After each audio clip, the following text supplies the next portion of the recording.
വളരെ നല്ല രീതിയിലുള്ള വിശദമായ ഒരു പരിചയപ്പെടുത്തൽ അതിഥികളെ പരിചയപ്പെടുത്തി കഴിഞ്ഞു. അതിലുപരി ഒരു പരിചയപ്പെടുത്തലിൻ്റെ ആമുഖത്തിൻ്റെ ആവശ്യമില്ലാത്ത ആളുകളാണ് 3 പേരും. അതുകൊണ്ട് തന്നെ ഒരു ഔപചാരികതയ്ക്ക് വേണ്ടിയാണെങ്കിൽ പോലും ഞാൻ വീണ്ടും ഒരു പരിചയപ്പെടുത്തലിന് മുതിരുന്നില്ല, സമയക്കുറവ് കൊണ്ടാണ്.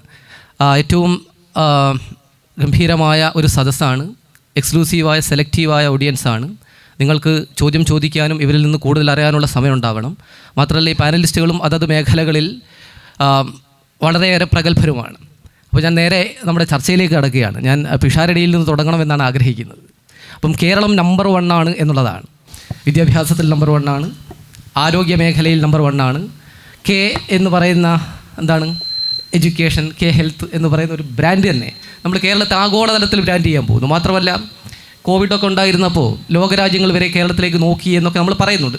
ഇതെല്ലാം പറയുമ്പോഴും ഇപ്പോൾ 2023 ഒരു സർവേ, കേരളത്തിലെ 3000 ബിരുദധാരികളിൽ നടത്തിയ ഒരു സർവേയിലെ പഠനം, ആ റിപ്പോർട്ട് പറയുന്നത് ആ 3000 ആളുകളിൽ 70% യുവാക്കളും കേരളം വിട്ടുപോകാൻ ആഗ്രഹിക്കുന്നു. ഒരവസരമുണ്ടെങ്കിൽ എങ്ങനെയെങ്കിലും കേരളത്തിൽ നിന്ന് ചാടി പുറത്തു പോകണമെന്ന് ഈ നമ്പർ 1 കേരളത്തിൽ നിന്നുള്ള യുവാക്കൾ ആഗ്രഹിക്കുന്നു എന്നുള്ളതാണ്. നമ്മുടെ കേരളീയ യുവത്വം ഒരു ജനവാതിൽ നിൽക്കുന്ന ഒരു സമൂഹം, അപ്പുറത്തേക്ക് നോക്കി അപ്പുറത്തെ നല്ല കാഴ്ചകൾ കണ്ട് ആ പ്രതീക്ഷയുടെ ലോകത്തേക്ക് പോകാൻ ആഗ്രഹിക്കുന്ന ഒരു സമൂഹമായി മാറിയിട്ടുണ്ടോ? അങ്ങനെ മാറിയിട്ടുണ്ടെങ്കിൽ പിഷാരടിയുടെ നിരീക്ഷണത്തിൽ എന്തുകൊണ്ടായിരിക്കും? എല്ലാവർക്കും നമസ്കാരം, സഹ പാനലിസ്റ്റുകൾക്ക് നമസ്കാരം. ചോദ്യം ആളുകൾ പുറത്തേക്ക് പോകാൻ ഇത്രയും വെമ്പുന്നത് എന്തുകൊണ്ടാണ് എന്നുള്ളതാണെങ്കിൽ അതിൽ ഒന്നാമത്തേതും പ്രധാനപ്പെട്ടതുമായ കാര്യം അവിടത്തെക്കുറിച്ചുണ്ടാകുന്ന അറിവുകളാണ്. നമുക്ക് പല ബ്രാൻഡുകളോടും താല്പര്യം തോന്നുന്നത് ആ ബ്രാൻഡ് ഒരെണ്ണം ഉണ്ടെന്നും അതൊരു വലിയ സ്റ്റാറ്റസ് ആണെന്നുമുള്ള ബോധ്യം ഉണ്ടാകുമ്പോഴാണ്. അതിനു മുമ്പ് നമുക്കറിയില്ലായിരുന്നു. എൻ്റെ കുട്ടിക്കാലത്തൊന്നും ഇത്തരം ബ്രാൻഡുകൾ അറിയില്ല. നമുക്ക് വളരെ കുറച്ച് ഡ്രസ്സിൻ്റെ ബ്രാൻഡും 2 വാച്ചിൻ്റെ ബ്രാൻഡും 2 വണ്ടിയുടെ ബ്രാൻഡും അറിയുന്നിടത്ത് നമ്മൾ പിന്നീട് പോർഷെ എന്ന് പറയുന്നൊരു കാറുണ്ടെന്നും അല്ലെങ്കിൽ ഹുബ്ലോ എന്ന് പറയുന്ന വാച്ച് ഉണ്ടെന്നും അറിയുമ്പോഴാണ് അത് വേണം എന്ന് നമുക്ക് തോന്നുന്നത്. ഇപ്പം ഈ നവമാധ്യമങ്ങളുടെ ഒരു വരവോടുകൂടി ഉണ്ടായ ലോകപരിചയം പല സ്ഥലങ്ങളെയും എക്സ്പ്ലോർ ചെയ്യണമെന്നും അവിടെ എത്തണമെന്നുമുള്ള ആഗ്രഹം ഒരു വിഭാഗത്തിൽ ഉണ്ടാക്കിയിട്ടുണ്ട്. അതൊരു കാര്യം. രണ്ടാമത്തെ കാര്യം, നമ്മുടെ വിദ്യാർത്ഥികൾ, യുവാക്കൾ എന്ന് പറയുന്നുണ്ടെങ്കിലും ഒരു ജോലി അന്വേഷിച്ച് പോകുന്ന അത്രയോ അല്ലെങ്കിൽ അതിനോടൊപ്പം നിൽക്കാവുന്ന എണ്ണത്തിലോ ആളുകൾ പഠനം എന്ന ആവശ്യത്തിന് വേണ്ടി പോകുന്നുണ്ട്. പഠനം എന്ന ആവശ്യത്തിന് വേണ്ടി പോകുമ്പം കാലോചിതമായി നമ്മുടെ സിലബസുകൾ, കാലത്തിന് പറ്റുന്ന രീതിയിലുള്ള വിഷയങ്ങൾ, ഇതെല്ലാം നമ്മൾ പഠിക്കാൻ പറ്റുന്നില്ലെങ്കിൽ ഇത് പഠിച്ചതുകൊണ്ട് എനിക്ക് നാളെ പ്രത്യേകിച്ച് പ്രയോജനമില്ല എന്നുള്ള ബോധ്യം പല കോഴ്സുകളെ സംബന്ധിച്ച് പലർക്കും ഉണ്ട്. വലിയ വലിയ വിദ്യാഭ്യാസ വിചക്ഷണർ തന്നെ ഇന്ന് എന്ത് പഠിച്ചാലാണ് 20 വർഷം കഴിഞ്ഞാൽ അതിന് പ്രസക്തി ഉണ്ടാകുന്നതെന്ന് ഒട്ടും മനസ്സിലാകാത്തൊരു രീതിയിലാണ് നമ്മൾ ഇപ്പോൾ നിൽക്കുന്നത്. ഇപ്പോൾ ഇവിടെ നോക്കൂ, നമ്മൾ പണ്ട് സ്വാശ്രയ കോളേജുകൾ വരുന്ന സമയത്ത് സമരം നടന്നു, പരമാവധി അതിനെ എതിർത്തു. പിന്നീട് അത് വന്നു, പല നേതാക്കളുടെയും മക്കൾ അവിടെ പഠിച്ചു, അതിൻ്റെ പേരിൽ ഒരാൾ കിടന്നുപോയി. അതൊക്കെ നടന്ന അതേ സ്ഥലത്ത് പിന്നീട് വിദേശ സർവകലാശാലകൾ വരുന്നു എന്ന് പറഞ്ഞപ്പോഴും വരണോ വേണ്ടയോ എന്നുള്ള ചർച്ചയ്ക്ക് പോയപ്പോൾ തന്നെ TP ശ്രീനിവാസൻ സാറിനെ റോട്ടിലിട്ട് തല്ലി, അത് വേണ്ടെന്ന് വെച്ചു. പിന്നീട് അതും വന്നു. അപ്പോൾ ആവറേജ് 2.5 ലക്ഷം കുട്ടികൾ ഇപ്പം പുറത്ത് പഠിക്കുന്നുണ്ട്. ഏത് രാജ്യത്ത് യുദ്ധം ഉണ്ടായാലും വിമാനം വിട്ടാൽ 10 വിദ്യാർത്ഥികൾ അവിടെ നിന്ന് അതിൽ നമ്മുടെ നാട്ടിലോട്ട് വരുന്നുണ്ട്. അപ്പോൾ ആവറേജ് 2.5 ലക്ഷം പേര് പുറത്ത് പഠിക്കുന്നുണ്ട്. ഒരു കൊല്ലം 50,000 പേര് പുറത്ത് പോകുന്നുണ്ട്. 50,000 കുട്ടികൾ ഒരു വർഷം പുറത്ത് പഠിക്കാൻ പോകുന്നുണ്ടെങ്കിൽ ആവറേജ് ഒരു കുട്ടിക്ക് 25 ലക്ഷം രൂപ ചിലവുണ്ട്. ഏറ്റവും കുറഞ്ഞത് പുറത്ത് UK-ലോ യൂറോപ്പിലോ പോയി പഠിക്കുന്ന ഒരു കുട്ടിക്ക് 25 ലക്ഷം രൂപ ചിലവുണ്ട്. 50,000 ഗുണം 25 ലക്ഷം എന്ന് പറഞ്ഞാൽ ഏകദേശം 12,500 കോടി രൂപയാണ്. വിദ്യാഭ്യാസം എന്ന് പറഞ്ഞൊരു വിഷയത്തിന് ഈ ചെറിയ സംസ്ഥാനത്ത് നിന്ന് അന്യരാജ്യത്തോട്ട് പോകുന്നത് 12,500 കോടി രൂപയ്ക്ക് മുകളിലാണ് പോകുന്നത്. അപ്പം നമ്മൾ പുറത്തു പോയി ഇൻവെസ്റ്റേഴ്സ് മീറ്റ് നടത്തിയോ അല്ലാതെയോ മറ്റുള്ള സംഭവങ്ങൾ ഇങ്ങോട്ട് കൊണ്ടുവരാൻ നോക്കുന്നതിനേക്കാൾ ഇവിടുന്ന് പോകുന്നത് പ്രതിരോധിക്കണമെങ്കിൽ, വിദ്യാർത്ഥികൾ പോകുന്നത് പ്രതിരോധിക്കണമെങ്കിൽ അവർക്ക് ഏറ്റവും ലോകോത്തരമായിട്ടുള്ള കോഴ്സുകളും ക്യാമ്പസും സൗകര്യങ്ങളും അവരതിനെക്കുറിച്ച് അറിഞ്ഞു കഴിഞ്ഞു.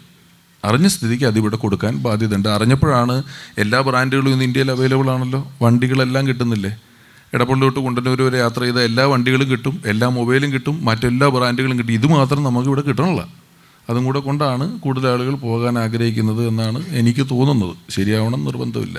ശരി. നിഷാദേ, ഇപ്പം രമേഷ് പറഞ്ഞ പ്രധാനപ്പെട്ട കാര്യങ്ങൾ, ഇപ്പോൾ മൈഗ്രേഷൻ്റെ കാര്യത്തിലുള്ള അതിൻ്റെ ഒരു ബേസിക് തിയറി തന്നെ പുഷ് ആൻഡ് ഫുൾ ഫാക്ടേഴ്സ് എന്നാണ്.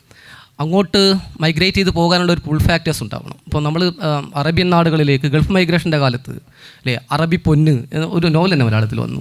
അവിടെയുള്ള വലിയ സമ്പത്ത് തേടി അവിടെ വലിയ തൊഴിൽ സാധ്യതയുണ്ട്, അവിടെ വലിയ അവിടുത്തെ സാധ്യതകൾ എക്സ്പ്ലോർ ചെയ്യാൻ പോകുന്നൊരു ഘടകം. രണ്ടാമത്തെ ഒരു ഘടകം നാട്ടിലുള്ള ഏറ്റവും മോശമായ അവസ്ഥ, എങ്ങനെയെങ്കിലും ഇവിടുന്ന് രക്ഷപ്പെടണം എന്നുള്ളൊരു തോന്നൽ, അതൊരു പുഷ് ഫാക്ടേഴ്സ്.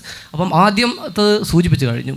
അപ്പോൾ ഇവിടെ നിന്നാൽ ഇനിയൊരു പ്രതീക്ഷയില്ല, ഇവിടെ പ്രശ്നമാണ്, ഞങ്ങൾക്ക് തൊഴിൽ സാധ്യതയില്ല, നല്ല വിദ്യാഭ്യാസം കിട്ടുന്നില്ല, പുറത്തോട്ട് പോകാൻ ഇവിടെയുള്ളൊരു സമ്മർദ്ദം ആളുകളിൽ ഉണ്ടാക്കുന്നുണ്ടോ, നമ്മുടെ നിലനിൽക്കുന്ന ഒരു എക്സിസ്റ്റിംഗ് സിസ്റ്റം? ഇല്ല, ഒന്നാമത്തെ കാര്യം, കേരളത്തിൽ പഠിക്കുകയും വളരുകയും ചെയ്യുന്ന എല്ലാവരും കേരളത്തിൽ തന്നെ ജോലി ചെയ്യലാണ് ഐഡിയലായ ഒരു മാതൃക.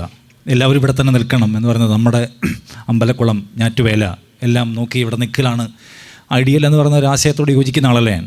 ആളുകൾ പലായനം ചെയ്തും സഞ്ചരിച്ചുമാണ് ലോകമെന്ന ആശയം ഉണ്ടാക്കിയത്. അല്ലെങ്കിൽ എന്താണ്, നമ്മുടെ ആളുകൾ പുറത്തേക്ക് പോകാൻ തീരുമാനിച്ചിട്ടില്ലെങ്കിൽ നമ്മുടെ ലോകം എന്ന് പറഞ്ഞാൽ കോഴിക്കോട് അങ്ങാടി മാത്രമാണ്.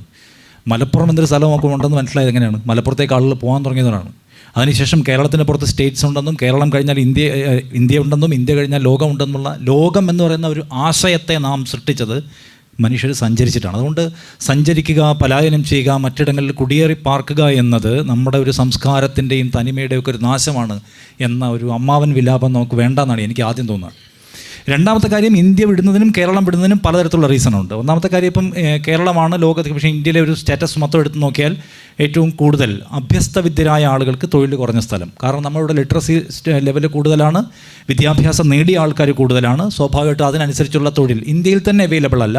ഇപ്പോൾ ഇന്ത്യയുടെ ലേബർ സർവേ പറയുന്നത് എന്താണ്, കഴിഞ്ഞ 50 വർഷത്തിനിടയിൽ ഏറ്റവും കുറഞ്ഞ തൊഴിൽ സിറ്റുവേഷനിലാണ് നമ്മളുള്ളത്, തൊഴിൽ നഷ്ടത്തിലാണുള്ളതെന്നാണ് പറയുന്നത്. അതിൻ്റെ സ്വാഭാവികമായ ഡിവിഡൻഡ് കേരളം അനുഭവിക്കേണ്ടി വരും. കേരളത്തിൽ വിദ്യാസമ്പന്നരായ ആൾക്കാർ കൂടുതലുണ്ട്, അപ്പോൾ അവർ തൊഴിൽ കിട്ടാത്തതിൻ്റെ റേഷ്യോ നോക്കുമ്പോൾ കൂടുതലായിരിക്കും, അതൊരു ഘടകമാണ്. മറ്റൊന്ന്, ഇവിടെ ജോലി കിട്ടിയാൽ കിട്ടുന്ന ശമ്പളം പോലെയല്ല വിദേശത്ത് കിട്ടുന്ന ശമ്പളം. അവിടെ മണിക്കൂറിന് കേരളത്തേക്കാൾ കൂടുതൽ ശമ്പളം കിട്ടും. അത് salary is A factor I think. പിന്നൊരു ഓക്കെ, അല്ല, ഈ നിഷാദി പറഞ്ഞ കാര്യം, നമ്മളിപ്പോൾ വ്യവസായികളുടെ സംരംഭകരുടെ ഒരു മീറ്റിംഗ് വിളിച്ചാൽ, നിഷാദ് കഴിഞ്ഞ ദിവസം കൊച്ചിയിൽ അത് ഹോസ്റ്റ് ചെയ്യുന്നത് ഞാൻ കണ്ടു. അവർ പറയുന്നത്, ഞങ്ങൾക്ക് തൊഴിലാളികൾ വേണം, തൊഴിലവസരമുണ്ട്, പക്ഷേ സ്കില്ലുള്ള ആളുകൾ കിട്ടുന്നില്ല എന്നുള്ള ഇതും പറയുന്നുണ്ട്. കേരളത്തിൽ നിന്ന് ഞങ്ങൾ വലിയ സംരംഭകരോടെ വരുന്നു, പക്ഷേ നമുക്ക് വേണ്ട സ്കിൽ ഉള്ള ആളുകൾ നമുക്ക് ലഭിക്കുന്നില്ല എന്ന് അവർ പറയുമ്പോൾ നമ്മുടെ വിദ്യാഭ്യാസത്തിൻ്റെ എന്തോ ഒരു പോരായ്മയാണോ, സർട്ടിഫിക്കറ്റ് സ്കില്ലില്ല എന്നുള്ള പ്രശ്നമുണ്ട്. സം മോർ കീ ഫാക്ടേഴ്സ് അതിനകത്തുണ്ട്. ഒന്നാമത്തെ കാര്യം, ഈ പറഞ്ഞ കേരളത്തിലേക്ക് ആളുകൾ നിൽക്കാത്തതിൻ്റെ ഒരു ഘടകങ്ങളിലൊന്ന് സാലറി പാക്കേജാണ്. അതൊരു ഘടകമാണ്. നിങ്ങൾക്ക് ഇവിടെ നിങ്ങൾ ചെയ്യുന്ന ജോലിയും നിങ്ങൾ UK ചെയ്യുന്ന ജോലിക്കും ഒരേ ശമ്പളമല്ല കിട്ടുന്നത് എന്നത് ആളുകളെ പോകാൻ പ്രേരിപ്പിക്കുന്ന ഘടകമാണ്. ഈ ഇൻവെസ്റ്റേഴ്സ് കേരളത്തിൽ വന്നിട്ട് ഞങ്ങൾ ഇവിടുന്ന് മാൻ പവർ എടുക്കാൻ ആഗ്രഹിക്കുന്നു, പക്ഷേ ഞങ്ങൾക്ക് കിട്ടുന്നില്ല എന്ന് പറയുമ്പോൾ കേരളത്തിൽ ഈ സ്കിൽഡ് ആയിട്ടുള്ള ആളുകൾക്ക് എന്തുമാത്രം സാലറി ഓഫർ ചെയ്യാൻ കഴിയുന്നുണ്ട് എന്ന് ഇൻവെസ്റ്റേഴ്സ് ആലോചിക്കേണ്ട ഒരു സംഗതിയായിട്ട് എനിക്ക് തോന്നുന്നുണ്ട്. രണ്ട്, സർക്കാരിൻ്റെ ഡേറ്റ നേരെ തിരിച്ചാണ് കേട്ടോ. കേരളത്തിൽ സ്കില്ലുള്ള ആളുകൾക്ക് നമ്മുടെ ഈ പറഞ്ഞ വൻകിട ഡൈയിങ് യൂണിറ്റ് പോലുള്ള വ്യവസായങ്ങളല്ല, മറിച്ച് മനുഷ്യ വിഭവശേഷിയിൽ നമ്മൾ വളരെ മുമ്പിൽ നിൽക്കുന്നു. നമ്മളത് പ്രൊവൈഡ് ചെയ്യുന്നതാണ് പി രാജീവിൻ്റെ ഡേറ്റ. ഓക്കെ, ആ ഒരു ഘടകം കൂടിയുണ്ട്.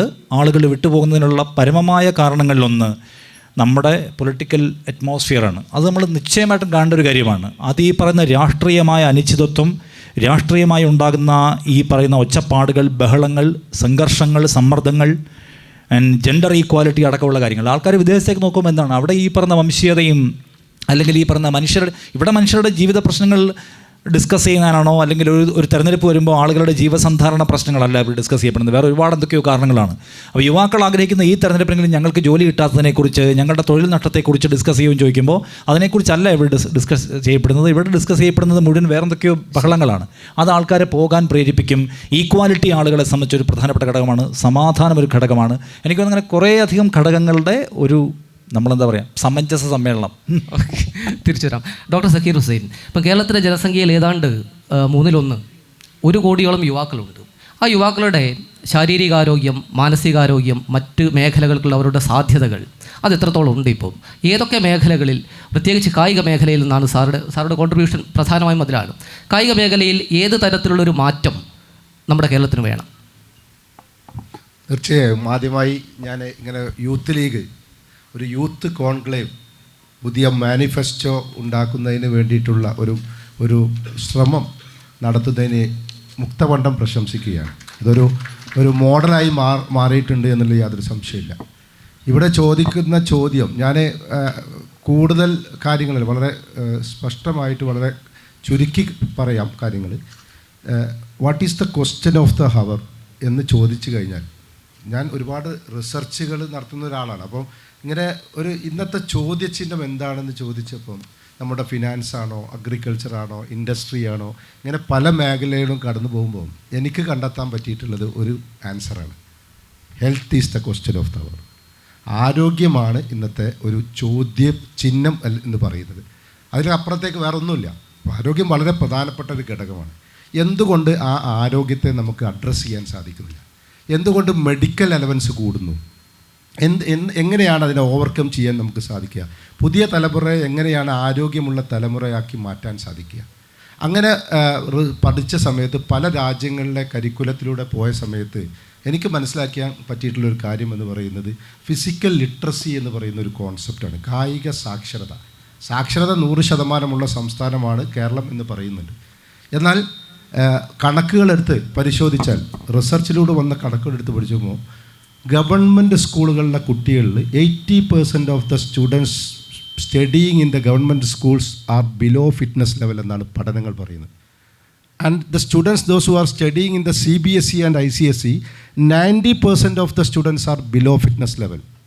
സോ എവിടെ നിൽക്കുന്നു നമ്മുടെ ആരോഗ്യരംഗം എന്ന്? നമ്മൾ പഠിക്കാൻ വേണ്ടി ക്ലാസ്സിൽ റാങ്ക് കിട്ടാൻ വേണ്ടി മത്സരിക്കുന്ന ഒരു പാരൻസുകളാണെന്ന് നമുക്ക് എല്ലാവരും. എത്ര കുട്ടികൾ എൻ്റെ കുട്ടിയുടെ ആരോഗ്യം എത്ര % ഉണ്ട് എന്ന് മനസ്സിലാക്കാൻ സാധിക്കുന്നില്ല എന്നുള്ളത് ഒരു വലിയ പ്രോബ്ലമായിട്ടാണ്. ഇപ്പം സ്കൂളുകളിൽ നമ്മൾ ആൽഫബറ്റ്സിൽ തുടങ്ങുന്നു, മലയാളം ആൽഫബറ്റ്സും ഇംഗ്ലീഷ് ആൽഫബറ്റ്സും പഠിക്കുന്നു. എന്തുകൊണ്ട് നമ്മൾ നടക്കാൻ പഠിക്കുന്നില്ല? ഏതെങ്കിലും കരിക്കുലത്തിന് നടക്കൽ എങ്ങനെയാണെന്ന് പഠിച്ചിട്ടുണ്ടോ? ഞാൻ പഠിച്ചിട്ടില്ല. പക്ഷെ ഒരു വ്യക്തിയുടെ സൗന്ദര്യം എന്ന് പറയുന്നത് അവൻ്റെ അപ്പിയറൻസാണ്. ഒരാൾ നടന്നു വരുമ്പോൾ, പിഷാരടി നടന്നു വരുമ്പോൾ അദ്ദേഹത്തിൻ്റെ അപ്പിയറൻസ് ഒരു വലിയ ഘടകമാണ്. നിഷാദ് നടന്നു വരുമ്പോൾ അവർ അപ്പിയറൻസ്, ആ അപ്പിയറൻസിൽ ഏറ്റവും പ്രധാനപ്പെട്ട ഘടകം എന്ന് പറയുന്നത് നടത്തമാണ്. കാലുകൾ, പാദങ്ങൾ ഔട്ട്വേർഡ് മൂവ്മെൻറ്റിൽ വെച്ച് നടന്നു വരുന്ന ആളുകളുണ്ട്, ഇൻവേർഡിൽ വരുന്നുണ്ട്, സ്ട്രൈറ്റ് ആയിട്ട് നടന്നു വരുന്നുണ്ട്, കൈ വീശി നേരെ നോക്കി നടക്കുന്നുണ്ട്. എങ്ങനെയാണ് നടത്തം? ഒരു അപ്പിയറൻസിൽ ഏറ്റവും. അപ്പോൾ സൗന്ദര്യം എന്ന് പറയുന്നത് നമ്മുടെ മുഖത്തല്ല, നമ്മുടെ നടത്തത്തിലും നമ്മുടെ മൂവ്മെൻറ്റ്സുകൾ, ബേസിക് മൂവ്മെൻറ്റ്സുകളാണ്. നടക്കുക, ഇരിക്കുക, ഓടുക, പിടിക്കുക, എറിയുക, ഇതൊക്കെ നമ്മുടെ ബേസിക് മൂവ്മെൻറ്റ്സുകൾ. ഇത് കുട്ടി പഠിക്കണം. അതുപോലെ ഞാനൊരു ക്രിക്കറ്റ് പ്ലെയർ ആവണം, അങ്ങനെ നേരിട്ട് ക്രിക്കറ്റ് പ്ലെയർ ആകാൻ പറ്റില്ല, ഒരു ഫുട്ബോൾ പ്ലെയർ ആകാൻ പറ്റില്ല. അവൻ എങ്ങനെ ബോൾ ഹോൾഡ് ചെയ്യണം, എങ്ങനെ ഡ്രിബിൾ ചെയ്യണം, എങ്ങനെ പാസ് ചെയ്യണം, എങ്ങനെ ഷൂട്ട് ചെയ്യണം, ഷൂട്ട് ചെയ്യുമ്പം ആ ഷൂട്ട് ചെയ്യുന്ന കാലിൻ്റെ ഫോളോ ത്രൂ എങ്ങനെയായിരിക്കണം, ആ സപ്പോർട്ട് ചെയ്യുന്ന ലെഗ് എങ്ങനെയായിരിക്കണം, ഇതൊക്കെ നമ്മൾ പഠിച്ചിരിക്കണം. ബേസിക്കായിട്ട് നമ്മൾ ഈ ആൽഫബറ്റ്സ് പഠിക്കുന്ന പോലെ തന്നെ ഈ ബേസിക് മൂവ്മെൻറ്റ്സുകൾ നമ്മൾ പഠിച്ചിരിക്കണം. ഈ പഠനത്തിനാണ് ഫിസിക്കൽ ലിറ്ററസി എന്ന് പറയുന്ന ഒരു concept. Unfortunately we don't have. നമ്മുടെ രാജ്യത്ത് അങ്ങനെ ഒരു കോൺസെപ്റ്റ് ഇല്ല. എല്ലാവരും പറയും ഫിസിക്കൽ ലിറ്ററസി കൊണ്ടുവരണം, അല്ലെങ്കിൽ ഇത് വേണം എന്നൊക്കെ പറയും. എന്നിട്ട് നമ്മൾ ആഗ്രഹിക്കുന്നത് ഒരു ഒളിമ്പ്യനെ ഉണ്ടാക്കണം, അല്ലെങ്കിൽ ഒരു ഇൻ്റർനാഷണൽ അത്ലറ്റ്സിനെ ഉണ്ടാക്കണം. അങ്ങനെ എങ്ങനെ ഉണ്ടാകും? കുട്ടിയെ ചെറിയ പ്രായത്തിൽ തന്നെ, ഇപ്പോൾ ഞാനൊരു അത്ലറ്റായിരുന്നു, ഞാനൊരു നാഷണൽ റെക്കോർഡ് ഹോൾഡറായിരുന്നു ലോങ് ജമ്പിൽ. ഞാൻ ഓടുമ്പോൾ എൻ്റെ കൈകൾ 2 വശത്തേക്കും പോകുമായിരുന്നു. എന്നാൽ കൈകൾ അങ്ങനെയല്ല ചലിപ്പിക്കേണ്ടത്. കൈകൾ സ്ട്രൈറ്റ് ആയിരിക്കണം. കക്ഷത്തൊരു സാധനം ഉണ്ടെങ്കിൽ അത് വീഴാൻ പാടില്ല, അതിനനുസരിച്ച് ഓടണം. അത് ഞാൻ തിരുത്താൻ വേണ്ടി ഏകദേശം 1 വർഷത്തോളം എടുത്തു. അതെ. If I am learning this from my young age അല്ലെങ്കിൽ early age, I don't have any mistake. അതെ. സോ അത് അങ്ങനെയുള്ള മിസ്റ്റേക്കുകളെ ഒഴിവാക്കിക്കൊണ്ടായിരിക്കണം ഒരു തലമുറ വളർന്നു വരേണ്ടത്. അതായത് നമ്മുടെ പ്രാഥമിക വിദ്യാഭ്യാസ രംഗത്തൊന്നും തന്നെ കായിക വിദ്യാഭ്യാസം വേണ്ട രീതിയിൽ നമ്മുടെ കരിക്കുലത്തിൻ്റെ ഭാഗമല്ല, അല്ലേ? അതാണ് പറഞ്ഞു വരുന്നത്. വളരെ കൃത്യമായിട്ട്. ഇപ്പം ഞാനത് ജസ്റ്റ് പറയാം. ഇപ്പോൾ ഓസ്ട്രേലിയ, ഞാൻ മറ്റുള്ള കാനഡ, ഓസ്ട്രേലിയ മാത്രം എടുക്കണം, അമേരിക്ക പോട്ടെ, ചൈന പോട്ടെ, മക്കളെടുക്കാൻ. കഴിഞ്ഞ ഒളിമ്പിക്സിൽ ഏറ്റവും കൂടുതൽ മെഡൽ പട്ടികയിൽ compare to the last Olympics നിങ്ങളൊരു മെഡൽ പട്ടിക എടുത്ത് നോക്കിക്കഴിഞ്ഞാൽ ഓസ്ട്രേലിയയാണ് ഏറ്റവും കൂടുതൽ മെഡൽ പട്ടികയിൽ ഒരു പെട്ടെന്നൊരു ഭൂമി നടത്തിയത്. നമ്മളവിടെ പരിശോധിച്ച് നോക്കുക. ഈവൻ കാനഡ എടുത്ത് നോക്കിക്കഴിഞ്ഞാലും വലിയ രീതിയിലുള്ള മാറ്റം എങ്ങനെ ഉണ്ടായി എന്നുണ്ടെങ്കിൽ ഈ ഫിസിക്കൽ ലിറ്ററസി എന്ന് പറയുന്ന കോൺസെപ്റ്റ് LKG മുതൽ. ഇപ്പോൾ ജപ്പാൻ 2032 വേൾഡ് കപ്പ് നേടും എന്ന് പറഞ്ഞിട്ട് 2010 ദേ സ്റ്റാർട്ടഡ് ദർ മിഷൻ. 22 വർഷം മുമ്പ് അവർ സ്റ്റാർട്ട് ചെയ്തു. നമ്മളൊരു ചെയ്യുന്നത്, നമ്മൾ ഒരു ടീം സെലക്ട് ചെയ്താൽ 1 മാസത്തെ ക്യാമ്പ്, അതെന്നെ TAD ഉണ്ടാവില്ല, താമസം ഉണ്ടാവില്ല. ഫെസിലിറ്റീസ് നമുക്ക് കൊടുക്കാൻ പലപ്പോഴും സാധിക്കില്ല. ഇൻഫ്രാസ്ട്രക്ചർ. ഇപ്പം മെസ്സി വരുന്നു, മെസ്സിക്ക് കളിക്കാൻ ഒരു ഗ്രൗണ്ടില്ല, പിന്നെ എങ്ങോട്ട് മെസ്സി വരൂ? ശരി, ഞാൻ തിരിച്ചു വരാം. ശ്രീ രമേഷ് പിഷാരടി, ഇപ്പോൾ കായിക ആരോഗ്യത്തിൻ്റെ ഫിസിക്കൽ ഹെൽത്തിൻ്റെ കാര്യം സാർ പറഞ്ഞു. ഒരു പ്രാഥമിക വിദ്യാഭ്യാസ രംഗത്ത് നമ്മുടെ കരിക്കുലത്തിൻ്റെ ഭാഗമല്ല അത്തരം കാര്യങ്ങളൊന്നും. മാനസികാരോഗ്യത്തിൻ്റെ കാര്യത്തിലോ ഇപ്പോൾ കേരളത്തിൽ ആത്മഹത്യാ നിരക്ക് ഏറ്റവും കൂടിയ സ്റ്റേറ്റുകളിലൊന്നായി മാറിക്കൊണ്ടിരിക്കുകയാണ്. ഓരോ വർഷവും ആത്മഹത്യാ നിരക്ക് കൂടി വരികയാണ്. അപ്പം പ്രാർത്ഥിക്കാൻ ഓരോ ആളുകൾക്കും ഓരോ കാരണമുണ്ട് എന്ന് പറഞ്ഞതുപോലെ ആത്മഹത്യ ചെയ്യാൻ ഓരോ കാരണമുണ്ട്. ഇപ്പോൾ ഇന്ന് മലയാള മനോരമയുടെ ഓൺലൈനിൽ ഞാൻ ജസ്റ്റ് സെർച്ച് ചെയ്തപ്പോൾ കണ്ണൂരിൽ നിന്ന് കർഷക അവാർഡ് നേടിയ ഒരു കർഷകൻ ആത്മഹത്യ ചെയ്തിരിക്കുന്നു. കാർഷിക കടമാവാം, മെച്ചപ്പെട്ട ജീവിത നിലവാരത്തോട് ഓടിയെത്താൻ പറ്റാത്ത അവസ്ഥയാവാം, ഇങ്ങനെ പല പല കാരണങ്ങൾ എന്തുമാകട്ടെ, എന്തുകൊണ്ടാണ് നമ്മുടെ വിദ്യാഭ്യാസ രംഗത്തും ആരോഗ്യരംഗത്തും സാമൂഹ്യ ജീവിത നിലവാരത്തിലൊക്കെ മുന്നിൽ നിൽക്കുന്ന ഒരു രാജ്യത്ത് സംസ്ഥാനത്ത് മാനസികാരോഗ്യത്തിൽ ഇത്ര പിന്നോക്കം നമ്മൾ പോകുന്നത്? ആ ഒരു പ്രതിസന്ധി നിങ്ങൾ പരിശോധിച്ചിട്ടുണ്ടോ? നമ്മളീ പറയുന്ന പല കാര്യങ്ങളിലും നമ്മൾ താരതമ്യം ചെയ്യുന്ന രാജ്യങ്ങളുമായിട്ട് താരതമ്യം ചെയ്യാവുന്ന ഒരു ചുറ്റുപാടുള്ള സ്ഥലത്തല്ല നമ്മൾ നിൽക്കുന്നത്. ലോകത്ത് ഏറ്റവും കൂടുതൽ ജനസംഖ്യയുള്ള ഒരു രാജ്യത്താണ് നമ്മൾ താമസിക്കുന്നത്. ഇപ്പോൾ ഓസ്ട്രേലിയ പറഞ്ഞു. ഓസ്ട്രേലിയ ഇന്ത്യയുടെ 2-3 ഇരട്ടി വലിപ്പവും കേരളത്തിനേക്കാൾ ജനസംഖ്യ കുറവുള്ള സ്ഥലവുമാണ്. തീരത്ത് മാത്രമേ ആളുള്ളൂ. വോട്ട് ചെയ്തില്ലേ കേസുണ്ട് അവിടെ. നമ്മളെ സംബന്ധിച്ച് മനുഷ്യൻ്റെ ബേസിക് ആവശ്യങ്ങളെല്ലാം കഴിഞ്ഞിട്ടേ ആർട്സും സ്പോർട്സും ഒക്കെ പലപ്പോഴും എടുക്കാൻ പറ്റുന്നുള്ളൂ. നമ്മുടെ രാജ്യത്തിൻ്റെ പ്രശ്നം അതാണ്. നമ്മുടെ രാജ്യത്താണ് പ്രസിഡൻറ്റോ പ്രധാനമന്ത്രിയോ സംസാരിച്ചാൽ ആ രാജ്യത്തെ 30% കൂടുതൽ ആളുകൾക്ക് എന്താ പറഞ്ഞതെന്ന് മനസ്സിലാവാത്തതുള്ളൂ. ചൈനയിൽ പ്രസിഡന്റ് പറഞ്ഞാൽ എല്ലാ ജനക്കാരനും മനസ്സിലാവും എന്താ പറഞ്ഞതെന്നുള്ളത്. നമ്മൾ ഭാഷ കൊണ്ട് അത്രയും വ്യത്യസ്തരാണ്. അപ്പം നമ്മുടെ പ്രിഫറൻസ് ഓർഡറിൽ പലപ്പോഴും സാറ് പറഞ്ഞ കാര്യം, നിങ്ങൾ പറഞ്ഞ മാനസികാരോഗ്യത്തിൻ്റെ കാര്യം, ഇങ്ങനെ കുറേ കാര്യങ്ങൾ അത്യാവശ്യമാണെങ്കിൽ നമ്മുടെ രാജ്യത്തിൻ്റെ പ്രിഫറൻസ് ഓർഡർ അങ്ങ് എടുക്കുമ്പം ഈ സാധനങ്ങൾ ഒരുപാട് താഴത്തേക്ക് പോകും. നമ്മളതിനെക്കുറിച്ച് ഡിസ്കസ് ചെയ്യുന്നത്, നമ്മുടെ മേഖലകൾ അതാണ്, നമ്മളതാണ് ഡിസ്കസ് ചെയ്യുന്നത്. മറ്റൊന്ന് ഹൈലി പൊളിറ്റിക്കലായിട്ട് നിൽക്കുന്നത്. നിങ്ങൾ മാനസികാരോഗ്യത്തിൻ്റെ കാര്യത്തിൽ പറഞ്ഞാൽ your ideology is not your identity എന്ന് പറയുന്ന ഒരു പ്രശ്നമുണ്ട്. നിങ്ങളുടെ അസ്തിത്വം നിങ്ങളുടെ ആശയമല്ല. അങ്ങനെ ആയിക്കഴിഞ്ഞാൽ നിങ്ങളുടെ ഐഡിയോളജി ആര് കുറ്റം പറഞ്ഞാലും നിങ്ങളെ കുറ്റം പറഞ്ഞ പോലെ ഇരിക്കും. ഇപ്പം ഞാനൊക്കെ പണ്ടെടുത്തൊരു തീരുമാനമുണ്ട്, എന്നെ നിങ്ങൾക്ക് എൻ്റെ മതവികാരം അല്ല എൻ്റെ രാഷ്ട്രീയ വികാരം ഒന്നും വ്രണപ്പെടുത്താൻ നിങ്ങൾക്ക് പറ്റുകയില്ല. നിങ്ങൾ എത്ര വേണേൽ പറഞ്ഞു, എനിക്കൊരു കുഴപ്പമില്ല. ഞാൻ തീരുമാനം എടുത്തിട്ടിരിക്കുന്നതാണ്. അപ്പോൾ സാമ്പത്തികമായ ചുറ്റുപാടുകൾ കൊണ്ടും അല്ലെങ്കിൽ ഒന്നിക്കിൽ സമൃദ്ധി കൊണ്ടും പറ്റും. നമുക്ക് വയറ് നിറഞ്ഞു കഴിഞ്ഞിട്ട് പിന്നെ നിങ്ങളോട് തിന്നാൻ പറഞ്ഞാൽ നിങ്ങൾക്ക് ബാധ്യതയാവും. ചിലർക്ക് ഒരു സാച്ചുറേറ്റിംഗ് ഫീൽ വരുന്നുണ്ട് എല്ലാം കൊണ്ടും. അപ്പോൾ ആൾ കൂടുതലുള്ളത് കൊണ്ട് തന്നെ ഡാറ്റ കൂടുതൽ കിട്ടുന്നുണ്ട്. നിങ്ങൾക്ക് ഒരുപാട് പേരെ പറ്റി നിങ്ങളൊരു ഒരു ചെറിയ സ്ഥലത്തൊരു പടം പൊളിഞ്ഞാൽ കേൾക്കുന്ന ചീത്തയല്ല ഇവിടെ ഒരു പടം പൊളിഞ്ഞാൽ കേൾക്കേണ്ടത്. അത്രയും ആളുണ്ട് നിങ്ങൾക്ക് ചുറ്റും. തിരക്കുള്ള സ്ഥലത്താണ് നിങ്ങൾ നിൽക്കുന്നത്. ഭയങ്കര തിരക്കാണ്. സാമൂഹികമായ സോഷ്യൽ ഹ്യൂമിലിയേഷൻ എന്ന് പറയുന്നതിൻ്റെ അളവ് വളരെ കൂടുതലുണ്ട്. അത്രയും പേരുടെ നടുക്ക് നിൽക്കുന്നതിൻ്റെ ഒരു പ്രഷർ നിങ്ങളെ സംബന്ധിച്ച് നമ്മൾ 3-4 ലോക രാഷ്ട്രങ്ങളിൽ താമസിക്കുന്ന ആളുകൾ അനുഭവിക്കുന്നുണ്ട്. അപ്പോൾ അതുകൊണ്ടാണ് പലപ്പോഴും ഇത്തരം കാര്യങ്ങൾ വരുമ്പോൾ നമ്മൾ പെട്ടെന്ന് വളരെ വളറബിളായിട്ട് ഈ തിരക്കിൽ നിന്ന് രക്ഷപ്പെടുക എന്ന് പറയുന്നതാണ് ഇവർക്കാകെ ചെയ്യാൻ പറ്റുന്നത്. ആത്മഹത്യാ നിരക്ക് കൂടുന്നു എന്ന് പറയുന്നതിനകത്തുള്ള ഒരു പ്രധാനപ്പെട്ട കാര്യം. പിന്നെ ഈ പറഞ്ഞതുപോലെ ആശയപരമായും വൈരുദ്ധ്യങ്ങളോടും സാമ്പത്തികമായും എല്ലാം ഞാൻ ഒരിക്കൽ പറഞ്ഞു, വളരെ കോമ്പറ്റീറ്റീവായ സ്ഥലമാണ്. 600 പിള്ളേർ പഠിക്കുന്ന ഒരു സ്കൂളിൽ 6 പൈപ്പ് വെച്ചിട്ട് ഉച്ചയ്ക്ക് ഉണ്ണാൻ വിട്ടാൽ കൈ കഴുകണമെങ്കിൽ ഇടി, നമ്മൾ ട്രെയിനിലൊരു ജനറൽ കമ്പാർട്ട്മെൻറ്റിൽ സീറ്റ് കിട്ടണമെങ്കിൽ അതിനൊരു ഇടി, ഒരു ഉത്സവത്തിന് പോയാൽ കല്യാണത്തിന് നിങ്ങൾ എവിടെ പൊക്കോ നമ്മൾക്ക് തിരക്കുകളോട് മത്സരിച്ച് വളരെ മത്സരം കൂടുതലുള്ളൊരു സ്ഥലത്താണ്. എല്ലാവർക്കും ഇത്രയും മത്സരമുള്ള സ്ഥലത്ത് നിൽക്കാനുള്ള കപ്പാസിറ്റി ചില സന്ദർഭങ്ങളിൽ നമുക്കുണ്ടാവില്ല. നമ്മൾ തളർന്നു പോകും കുറേ കഴിയുമ്പോൾ. മറ്റ് രാജ്യങ്ങളിലുള്ള ഒരു അബാൻഡൻസ് എന്ന് പറയുന്നത് നമുക്കിവിടെ ഇല്ല. ഇനി അല്ലെങ്കിൽ ആൾ കുറവെങ്കിലും ഇവിടെ ഇല്ല. അപ്പം നമ്മുടെ രാജ്യത്തിൻ്റെ ജനസംഖ്യയുടെ ആധിക്യം കൊണ്ട്, ആളിൻ്റെ ആധിക്യം കൊണ്ട് പല കാര്യങ്ങളിലും നമ്മൾ ഇതും കൂടെ പറഞ്ഞപ്പോൾ നമ്മൾ മറ്റ് രാജ്യങ്ങളിലെ പോലെ നിയമങ്ങൾ ഇവിടെ നടപ്പാക്കണം എന്നൊക്കെ പറഞ്ഞുണ്ടല്ലോ. ഒരു 25 കിലോമീറ്റർ ജയിൽ കെട്ടിയിട്ട് ഒരു 30 ലക്ഷം പേരെ പിടിച്ച് അതിനകത്തിട്ടിട്ട് നോക്കേണ്ടി വരും ഡെയിലി. അത്രയും പണി നടക്കുന്നുണ്ട് ഇവിടെ. അപ്പോൾ ഈ ആൾക്കൂട്ടം ഉള്ളതിൻ്റെ ഒരു വലിയ പ്രശ്നം, നമ്മൾ മിണ്ടുന്ന എല്ലാ വിഷയങ്ങളുടെയും ഏറ്റവും ടോപ്പ് ലെയറിൽ നിങ്ങൾ എന്ത് വിഷയം സംസാരിച്ചാലും അതിൻ്റെ ടോപ്പ് ലെയറിൽ ഇത് ഉണ്ട്. അപ്പോൾ മാനസികമായ ആരോഗ്യം പോകുന്നത് അല്ലെങ്കിൽ ഈ പോകുന്നത് പറഞ്ഞാൽ പലപ്പോഴും ഈ മത്സരത്തോടും ഈ സോഷ്യൽ ഹ്യൂമിലിയേഷനോടും എല്ലാം പോരാടാനുള്ള, ഇത്രയും ഡാറ്റ പ്രോസസ്സ് ചെയ്യാനുള്ള, ഒരുപാട് പേരെ പറ്റിയുള്ള കാര്യങ്ങൾ പ്രോസസ്സ് ചെയ്യാനുള്ള ബ്രെയിനൊന്നും നമുക്കില്ലാതെ വരുന്ന ചില ആളുകൾ ദുർബലരായി പോകും. അവർ നിർബന്ധമായും അവരിത് എസ്കേപ്പ് ചെയ്യുക എന്ന് പറയുന്ന ഒരു സ്പോട്ടിൽ അവരെത്തിപ്പോവും. അത് വലിയ പാടാണ്. തീർച്ചയായും.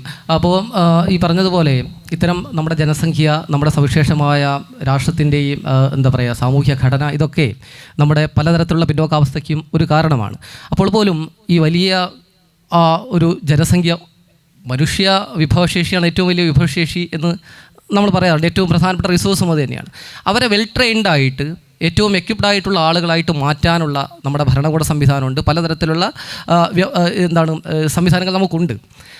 നിഷാദിലേക്ക് ഞാൻ മാധ്യമപ്രവർത്തകൻ എന്ന രീതിയിൽ ഒരു ചോദ്യം ചോദിക്കുകയാണ്. ഞാനൊരു മാധ്യമപ്രവർത്തകനായിരുന്നു, അതുകൊണ്ട് സ്വാതന്ത്ര്യം എടുത്ത് ചോദിക്കാമല്ലോ. അപ്പോൾ മാധ്യമങ്ങൾ ചെയ്യേണ്ട ഒരു റോളുണ്ടല്ലോ, ഒരു പബ്ലിക് അവയർനെസ് ഇത്തരം കാര്യങ്ങളിൽ ഉണ്ടാക്കുക, ഏറ്റവും പ്രൊഡക്റ്റീവായിട്ടുള്ളൊരു ഡിസ്കഷൻ സൊസൈറ്റിയിലേക്ക് കൊണ്ടുവരിക, ഭരണകൂടത്തിന് ഏറ്റവും മെച്ചപ്പെട്ട നിർദ്ദേശങ്ങൾ നൽകുക, ഭരണകൂടത്തിൻ്റെ തീരുമാനങ്ങൾ ഏറ്റവും എഫക്റ്റീവായി ജനങ്ങളിലേക്ക് എത്തിക്കുക. ഇത്തരം കാര്യങ്ങളിലൊക്കെയാണോ മാധ്യമങ്ങളുടെ ശ്രദ്ധ? മാധ്യമങ്ങളെക്കുറിച്ചുള്ള വിമർശനത്തിന് ഒരുപാട് സാധ്യതകളുള്ള ഒരു നാടാണ് കേരളം, ഇന്ത്യ. ചോദ്യം ചോദിച്ച അഷ്റഫ് ഫളൂർ ദീർഘകാലം എൻ്റെ റിപ്പോർട്ടിംഗ് ഓഫീസറായിരുന്നു എന്ന കാര്യം ഞാൻ ഓർമ്മിപ്പിക്കുകയാണ്. അപ്പോൾ അതിൻ്റെ ഉത്തരവാദിത്തത്തിൽ നിന്ന് അദ്ദേഹത്തിന് പൂർണ്ണമായിട്ടും മാറിയിരിക്കാൻ കഴിയുന്ന ആളല്ല. അപ്പോൾ മാധ്യമങ്ങളെക്കുറിച്ച് നേരത്തെ പറഞ്ഞ പോലെ കുറേ അധികം വിമർശനങ്ങൾ കൊണ്ടുവരാം. പക്ഷേ നമ്മൾ ഇന്ത്യയിലാകമാനം, ഞാൻ കേരളത്തിലേക്ക് വന്നാൽ ഇന്ത്യയിലാകമാനമുള്ള മാധ്യമങ്ങളുടെ പൊതുസ്ഥിതിയിൽ നിന്ന് വിഭിന്നമായിട്ട് കുറച്ചുകൂടി ക്രിയേറ്റീവായും കുറച്ചുകൂടി ഹെൽത്തി ആയിട്ടും മാധ്യമപ്രവർത്തനം കേരളത്തിൽ നടക്കുന്നു എന്നാണ് ഞാൻ സ്വയം വിചാരിക്കുന്നത് കേട്ടോ. അതൊരു സ്വയം ഞാൻ പുകഴ്ത്തുകയല്ല, എനിക്ക് അങ്ങനെ തോന്നുന്നുണ്ട്. കാരണം നിങ്ങൾ ഇന്ത്യയിലെ ഒരു സിറ്റുവേഷൻ എടുത്ത് നോക്കും. നമ്മളെപ്പോഴും പറയാറുണ്ട്, റിപ്പോർട്ടേഴ്സ് വിത്തൗട്ട് ബോർഡേഴ്സ് എന്ന് പറഞ്ഞ പാരീസ് ആസ്ഥാനമായൊരു സംഘടന 180 രാജ്യങ്ങളിലെ മാധ്യമ സ്വാതന്ത്ര്യത്തിൻ്റെ കണക്ക് എല്ലാ വർഷവും പുറത്തുവിടും. നമ്മുടെ കണക്ക് 160-ാം സ്ഥാനത്താണ്. പറയും നമ്മൾ ലോകത്തെ ഏറ്റവും വലിയ ജനാധിപത്യ രാജ്യമാണ്. ജനാധിപത്യം മീൻസ് എല്ലാവർക്കും അഭിപ്രായം പറയാനുള്ള അവകാശം. ആ അഭിപ്രായ അവകാശത്തിന്മേൽ കെട്ടിപ്പടുത്തിരിക്കുന്ന ഒരു രാജ്യത്ത് അഭിപ്രായം പറയുക എന്ന ആശയത്തിൽ സൃഷ്ടിച്ചിരിക്കുന്ന മാധ്യമ പ്രവർത്തനം എന്നതിൻ്റെ സ്വാതന്ത്ര്യത്തിലാണ് 160-ാം സ്ഥാനത്താണ്.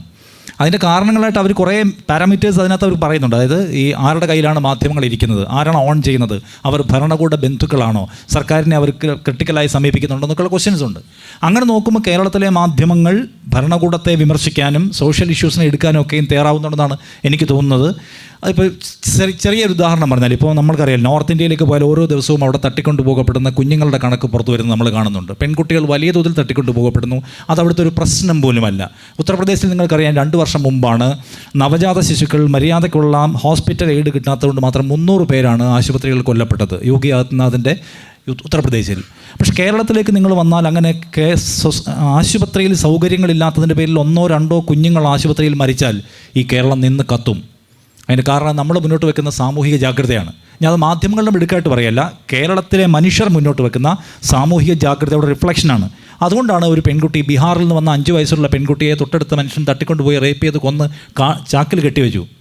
ആ കുട്ടിയെ കാണാതായി എന്ന വാർത്ത വരുന്നത് മുതൽ ആ കുഞ്ഞിൻ്റെ മൃതദേഹം കണ്ടെത്തി അതിൻ്റെ ചിതയൊടുങ്ങും വരെ കേരളത്തിലെ മാധ്യമങ്ങൾ സമ്പൂർണ്ണമായ ലൈവ് കവറേജുമായി അവിടെ നിന്നത് കേരളത്തിലെ മാധ്യമങ്ങൾ മുന്നോട്ട് വെക്കുന്ന സാമൂഹിക ജാഗ്രതയുടെ ഉദാഹരണമാണ്. നിങ്ങൾക്കിത് കേരളം വിട്ടാൽ കാണാൻ പറ്റില്ല. കേരളം വിട്ടാൽ പലതരത്തിലുള്ള സാമൂഹിക അനീതി നടക്കും. നിങ്ങൾക്കത് മാധ്യമങ്ങളുടെ ഹെഡ്ലൈനായി കാണാൻ പറ്റില്ല, തത്സമയ കവറേജായി കാണാൻ കഴിയില്ല. ശരിയാണ്, വിമർശിക്കാൻ കഴിയും. പിറ്റി ആയിട്ടുള്ള രാഷ്ട്രീയ വിവാദങ്ങൾക്കകത്ത് മാധ്യമങ്ങൾ കുടുങ്ങിക്കിടക്കുന്നുള്ള വിമർശനമുണ്ട്. അതും ഞാൻ പറഞ്ഞത് നമ്മുടെ എല്ലാവരുടെയും റിഫ്ലക്ഷനാണ്. ഞാനും നിങ്ങളും എല്ലാവരും ഒരു സമൂഹത്തിനുള്ള ആളാണെന്ന്. നിങ്ങളിൽ നിന്ന് ഒരാൾ, ഞാൻ മാധ്യമപ്രവർത്തനായി, നിങ്ങൾ രാഷ്ട്രീയം ചെയ്യുന്നു, വേറെ ആൾക്കാർ അധ്യാപകരാണ്, പിഷാരടി സിനിമ ചെയ്യുന്നു, അതിനപ്പുറത്തുള്ള ആൾ വേറെ തല മേഖല കൈകാര്യം ചെയ്യുന്നു. എല്ലാത്തിലും നമ്മുടെ ഈ സംസ്കാരം റിഫ്ലക്റ്റ് ചെയ്യും. നമ്മളെല്ലാവരും രാഷ്ട്രീയത്തോട് അത്രമേൽ ഇഴചേർന്ന് നിൽക്കുന്ന മനുഷ്യരാണ്. രാഷ്ട്രീയത്തിൻ്റെ ഓരോ നിശ്വാസവും എടുക്കുകയും അതിനകത്ത് ഡിസ്കസ് ചെയ്യുകയും അതിലെത്ര എൻഗേജ് ചെയ്യുന്ന ആൾക്കാരാണ്. അതിൻ്റെ ഗുണവും നമുക്കുണ്ട്.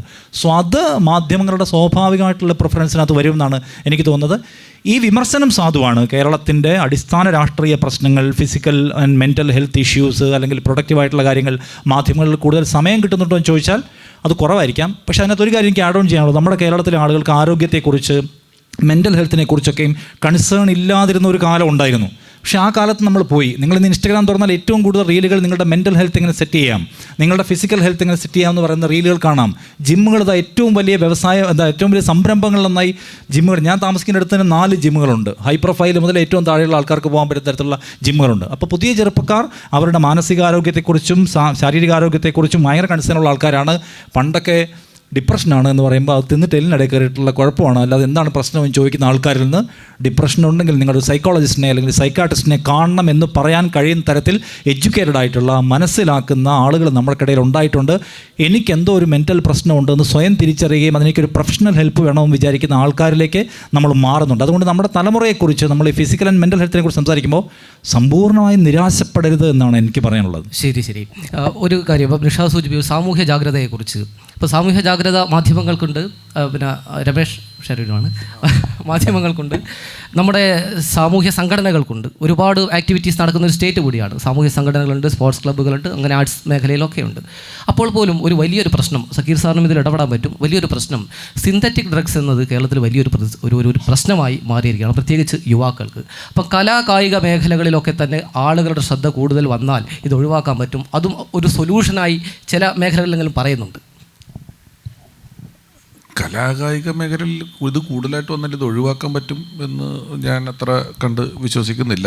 ഇതൊക്കെ കലാമേഖലയിലുള്ളവരും ആയ കാലത്തൊക്കെ നമ്മൾ ആദ്യം ഡ്രഗ് അടിച്ചിട്ട് ഓടാൻ പോയി എന്നൊക്കെ കേൾക്കുന്നത് ഒളിമ്പിക്സിൻ്റെ മെഡിക്കൽ ടെസ്റ്റ് നടത്തി എന്നൊക്കെ പറയുന്ന സമയത്താണ്. എല്ലായിടത്തും ഈ സംഭവങ്ങളുണ്ട്. ഇതിൻ്റെ ലഭ്യതയെ വളരെ കൃത്യമായി നിയന്ത്രിക്കുക എന്നുള്ളത് മാത്രമാണ് ഇതിനുള്ള ഒരു പരിഹാരം. കാരണം ഏതാണ്ട് സിന്തറ്റിക് ഡ്രഗ്സ് എന്നല്ല, സിന്തറ്റിക് എന്നുള്ള വാക്ക് നമ്മൾ ശരിക്കും ഉപയോഗിക്കുന്നതിനകത്ത് നിങ്ങളിപ്പം ചെടിയിൽ നിന്ന് പറിച്ചെടുക്കുന്ന സാധനങ്ങളെയും കെമിസ്ട്രി ലാബിൽ കൊണ്ട് പരിശോധിച്ചാൽ അതെല്ലാം സിന്തറ്റിക് സാധനങ്ങളിട്ട് നമുക്ക് അതിനെ മാറ്റിയെടുക്കാൻ പറ്റും. ഇപ്പോൾ ഡ്രഗ്സിൻ്റെയൊക്കെ ലഭ്യത വളരെ എളുപ്പമാണ്. ഇതിൻ്റെ ലഭ്യതയെ നിയന്ത്രിക്കാതെ ഇതിനെ നമുക്ക് ചെറുപ്പക്കാരുടെ ഇടയിലോ അല്ലാതെയോ എന്തെങ്കിലും ഒരു രീതിയിൽ നിയന്ത്രിച്ച് കൊണ്ടുപോകാൻ പറ്റും എന്നെനിക്ക് ഒട്ടും തോന്നുന്നില്ല. ഒരു കുഴപ്പമില്ല എന്ന് ആളുകൾക്ക് തോന്നുക, അത് ഇത് വളരെ ജനറലൈസ് ചെയ്യപ്പെടുമ്പം ഇത് നോർമലായിട്ട് തോന്നും.